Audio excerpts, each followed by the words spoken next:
ഈ കുക്കു എഫ് എമ്മിൻ്റെ ഒക്കെ സ്വാധീനം നിസ്സാരമല്ല കേട്ടോ. കുക്കു എഫ് എമ്മും അതോടൊപ്പം തന്നെ ഈ പറഞ്ഞ ഈ കൊറിയൻ ഡ്രാമയുടെയൊക്കെ ഒരു ഇൻഫ്ലുവൻസ് എന്ന് പറഞ്ഞാൽ നിസ്സാരമല്ല. അത് വളരെ വലിയ രീതിയിൽ നമ്മുടെ പുതിയ തലമുറയെ ബാധിച്ചിട്ടുണ്ട്.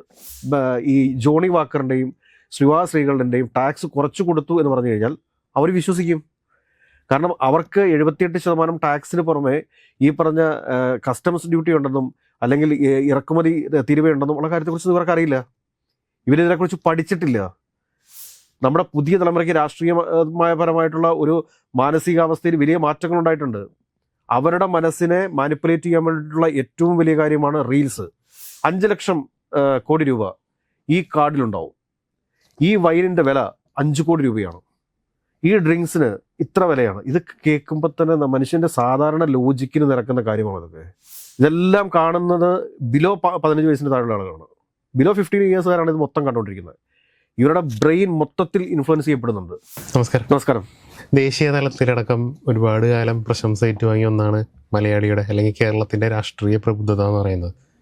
അത് ഒരു സത്യമായൊരു കാര്യമാണ്. എങ്കിൽ പോലും ഈ അടുത്ത കാലത്ത് കാറ്റൊന്ന് മാറി വീശാൻ തുടങ്ങിയിട്ടുണ്ടെന്നറിയാം. പ്രത്യേകിച്ച് പുതുതലമുറകൾക്കിടയിൽ നല്ലൊരു ശതമാനം അരാഷ്ട്രീയതയും ഈ സമയത്തൊരു ട്രെൻഡായി മാറിയിട്ടുണ്ട്. അതിന് നമ്മളുടെ സിനിമകളും സോഷ്യൽ മീഡിയയൊക്കെ ഒരു കാരണമായിട്ടുണ്ട്. അപ്പോൾ ഈ പുതുതലമുറയിലടക്കം അല്ലെങ്കിൽ ഈ മാറിയ കേരളത്തിലെ മാറ്റം വന്ന രാഷ്ട്രീയ തീരുമാനങ്ങളും അല്ലെങ്കിൽ ചിന്തകളും എങ്ങനെയായിരിക്കും മുന്നോട്ടുള്ള കേരളത്തിൻ്റെ ഭാവിയെ നയിക്കുക? അതായത് സലീം കുമാർ പണ്ടൊരു പ്രാവശ്യം ഒരു വേദിയിൽ വെച്ച് പറഞ്ഞ ഒരു കാര്യമാണ്. അത് ആണ് ഇപ്പോൾ എനിക്ക് ഓർമ്മ വരുന്നത്. കാരണം എന്താ വെച്ച് കഴിഞ്ഞാൽ ഈ തന്തവൈബിനെ കുറിച്ചാണ് ചോദിക്കുന്നത്. അപ്പോൾ തിരിച്ച് സലീം കുമാർ പറഞ്ഞൊരു മറുപടി എന്താണെന്ന് ചോദിച്ചു കഴിഞ്ഞാൽ, ഞങ്ങളുടെ കാലഘട്ടത്തിൽ ആലോചിച്ച് ഉണ്ടാക്കിയിരുന്നത് ഉപയോഗിക്കാൻ മാത്രമേ നിങ്ങൾക്കറിയൂ, നിങ്ങളായിട്ട് പുതിയത് എന്തെങ്കിലും കണ്ടുപിടിച്ചിട്ടുണ്ടോ എന്നൊരു ചോദ്യം ചോദിച്ചിട്ടുണ്ട്. വലിയ കയ്യടിയായിരുന്നു. ഒന്ന് ആലോചിച്ച് നോക്കൂ, കഴിഞ്ഞ കുറേ കാലങ്ങളായിട്ട് ഏതെങ്കിലും തരത്തിലുള്ള പുതിയ കണ്ടുപിടുത്തങ്ങൾ വന്നിട്ടുണ്ടോ? ഇല്ല. അപ്ഡേഷൻസ് ഉണ്ട്, പക്ഷെ പുതിയ കണ്ടുപിടുത്തങ്ങൾ വന്നിട്ടില്ല. അതിന് കാരണം എന്താണ്? ഇപ്പം നമുക്ക് നമ്മുടെ രാജ്യത്തെക്കുറിച്ച് തന്നെ സംസാരിക്കാം. നമ്മുടെ രാജ്യത്ത് ഫാഷനിൽ ഒരുപാട് മാറ്റങ്ങൾ വന്നിട്ടുണ്ട്. നമ്മുടെ ഗ്രാമീണ പ്രദേശത്തെ ആളുകൾ വരെ വലിയ രീതിയിലുള്ള മോഡേൺ ആയിട്ടുള്ള ഡ്രസ്സുകൾ ധരിക്കാൻ വേണ്ടിയിട്ടും മേക്കപ്പിനും ഒക്കെ ഭയങ്കര പ്രാധാന്യം കൊടുക്കുന്നുണ്ട്.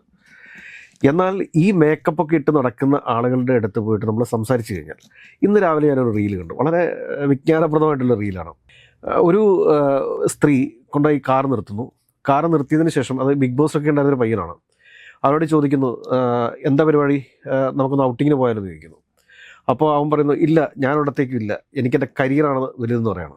അപ്പോൾ ഉടനെ ഈ സ്ത്രീ അവരോട് ചോദിക്കുകയാണ്, എന്താണ് കരിയറിൻ്റെ സ്പെല്ലിംഗ് ചോദിച്ചു കഴിഞ്ഞപ്പോഴത്തേക്ക് KAAA എന്ന് പറഞ്ഞ് കിടന്ന് പരുങ്ങുന്ന ഒരു ചെറുപ്പക്കാരൻ. ഇതിനൊക്കെ വലിയ അർത്ഥങ്ങളുണ്ട്. വലിയ അർത്ഥങ്ങൾ വെച്ചാൽ നിസ്സാര അർത്ഥങ്ങളല്ല, വലിയ അർത്ഥങ്ങൾ.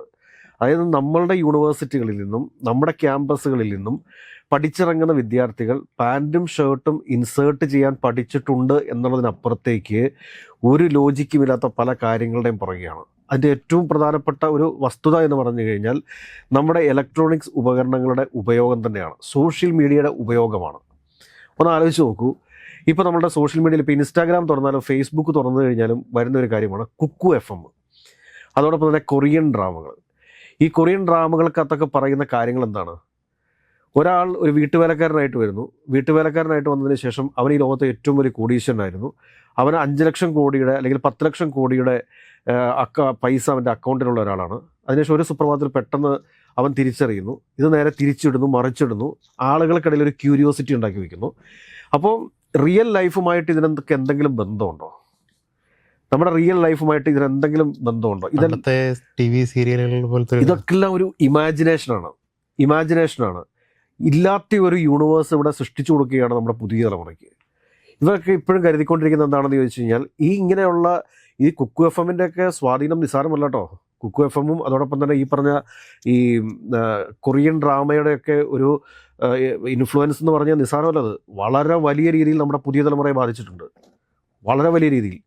കാരണം ലോജിക്കില്ലാത്ത കാര്യങ്ങളെക്കുറിച്ച് പുതിയ തലമുറയെ പഠിപ്പിക്കാൻ വേണ്ടിയിട്ട് അല്ലെങ്കിൽ അത് ചിന്തിപ്പിക്കാൻ വേണ്ടിയിട്ട് പ്രേരിപ്പിക്കുന്നതാണ് ഇങ്ങനെയുള്ള സ്റ്റോറികളൊക്കെ. രാഷ്ട്രീയത ഇവർക്കിടയിൽ ഒരു ട്രെൻഡാണ് തീർച്ചയായിട്ടും. കാരണം അപ്പോൾ എന്താ സംഭവിക്കുക എന്ന് ചോദിച്ചു കഴിഞ്ഞാൽ, ഇങ്ങനെയുള്ള ആളുകളുടെ മനസ്സിലേക്ക്, അതായത് ഈ കൊറിയൻ ഡ്രാമയും ഈ പറഞ്ഞ കുക്കു FM ഒക്കെ കണ്ട് വളരുന്ന ഒരു യുവതലമുറയുടെ അടുക്കൽ വന്നിട്ട് ഇപ്പോൾ നമ്മൾ ഒരു കാര്യം പറയുകയാണെന്ന് വിചാരിക്കുക, നമ്മൾ ഇപ്പോൾ റിയാലിറ്റിയുമായി ബന്ധപ്പെട്ട എന്തെങ്കിലും കാര്യങ്ങൾ പറഞ്ഞു കഴിഞ്ഞാൽ അവരത് അക്സെപ്റ്റ് ചെയ്യില്ല.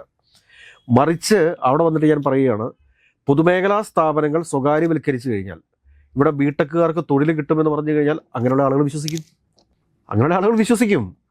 അത് കൂടാതെ തന്നെ ഇപ്പോൾ 78% ടാക്സ്, എന്തിൻ്റെ ടാക്സ്, ഈ ജോണി വാക്കറിൻ്റെയും ശ്രീകളുടെയും ടാക്സ് കുറച്ചു കൊടുത്തു എന്ന് പറഞ്ഞു കഴിഞ്ഞാൽ അവർ വിശ്വസിക്കും.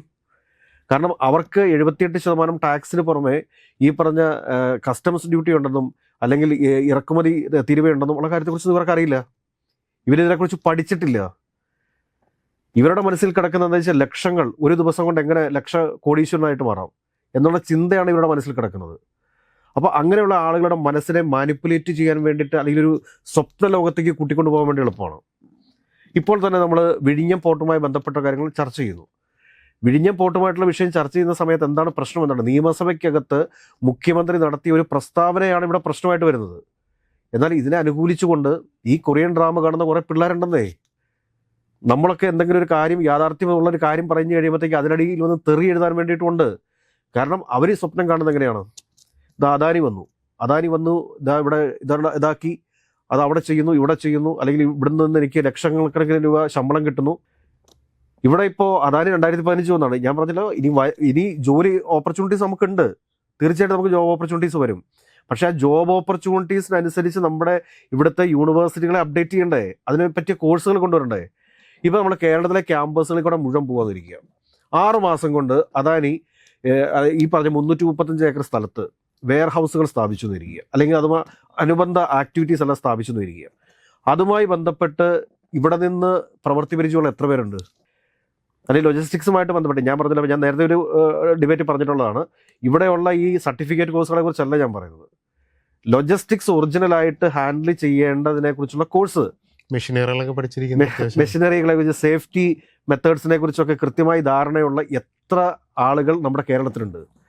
എത്ര ആളുകൾക്ക് ജോലി കിട്ടും? ഗവൺമെന്റിന്റെ ശ്രദ്ധ അടിയന്തരമായി പതിയേണ്ട ഒരു സ്ഥലമാണത്. അപ്പോൾ ഇവർ കരുതിക്കൊണ്ടിരിക്കുന്നത് ഇപ്പോൾ അദാനി വന്നിരിക്കുക, ഞാൻ പറഞ്ഞ ഇവിടെയുള്ള ഒരാൾക്കും ജോലി കിട്ടാൻ പോകുന്നില്ല.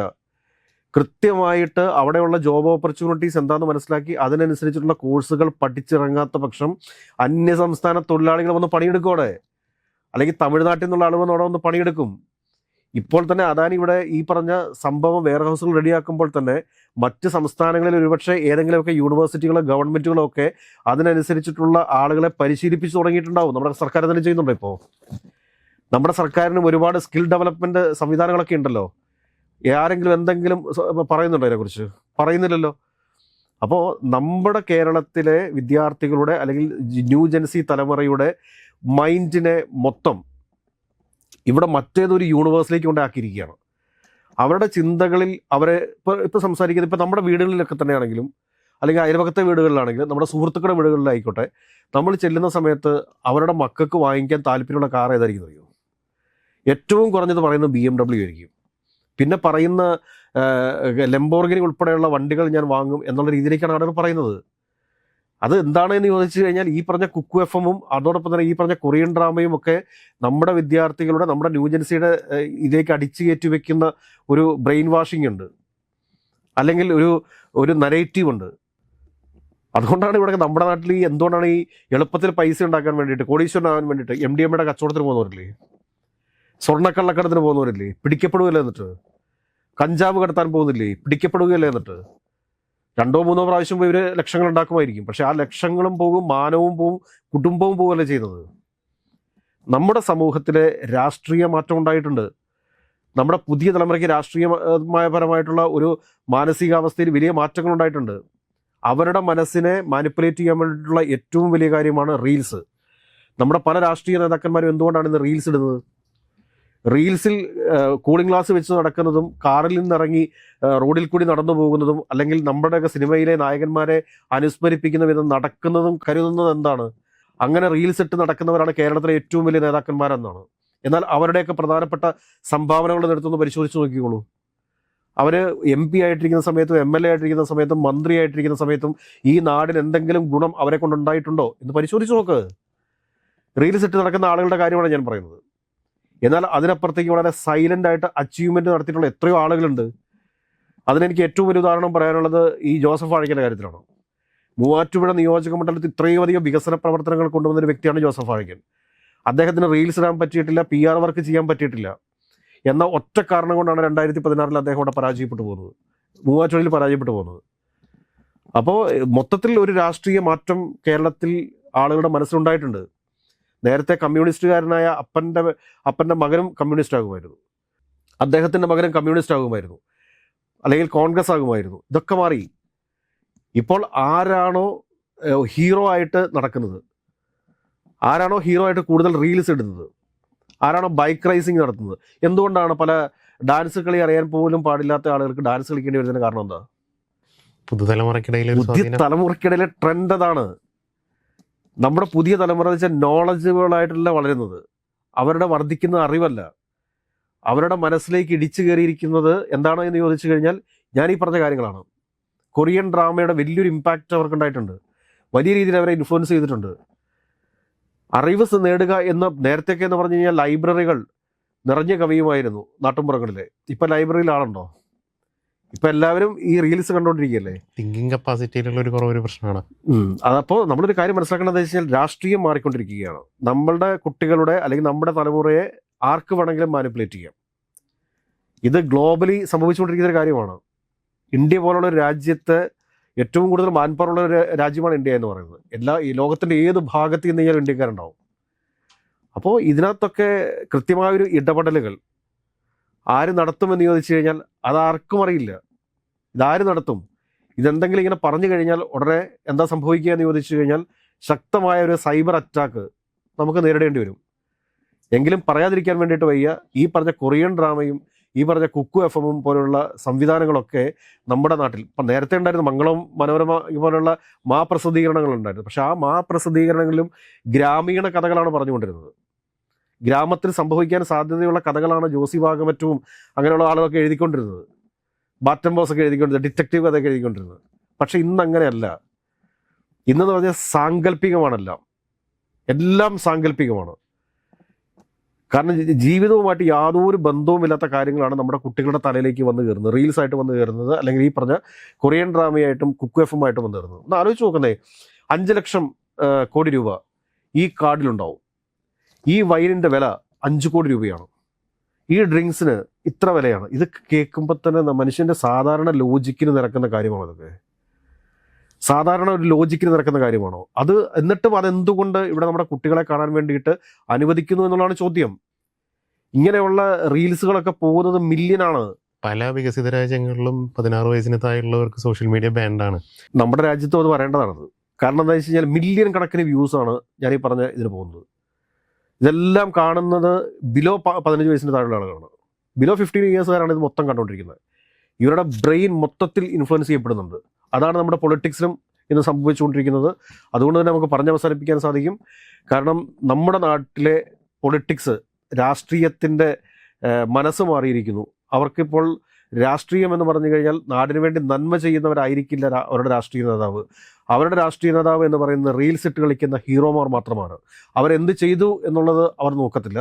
അവരുടെ മുമ്പിൽ റീൽസ് ഇട്ട് നടക്കുന്നവർ അവരുടെ നേതാവായിട്ട് മാറുമ്പോൾ നമ്മുടെ നാട് പിന്നോട്ട് പോകുന്നൊരവസ്ഥ കൂടി ഉണ്ടാകും എന്നുള്ള യാഥാർത്ഥ്യം ഇനിയെങ്കിലും നമ്മുടെ വിദ്യാഭ്യാസ വകുപ്പ് കൈകാര്യം ചെയ്യുന്ന ആളുകൾ മനസ്സിലാക്കി അതിനനുസരിച്ചിട്ട് പുതിയ തലമുറയെ വാർത്തെടുക്കുന്നതിന് വേണ്ടിയിട്ട് പരിശ്രമിക്കാത്ത പക്ഷം ഗുരുതരമായിട്ടുള്ള സാമൂഹിക പ്രശ്നങ്ങളായിരിക്കും, അല്ലെങ്കിൽ തൊഴിലില്ലായ്മയായിരിക്കും നമ്മുടെ നാട് നേരിടാൻ വേണ്ടി പോകുന്നത് എന്നൊരു മുന്നറിയിപ്പ് മാത്രമേ ഈ വീഡിയോയുടെ നൽകാൻ വേണ്ടി ഉദ്ദേശിക്കുന്നുള്ളൂ.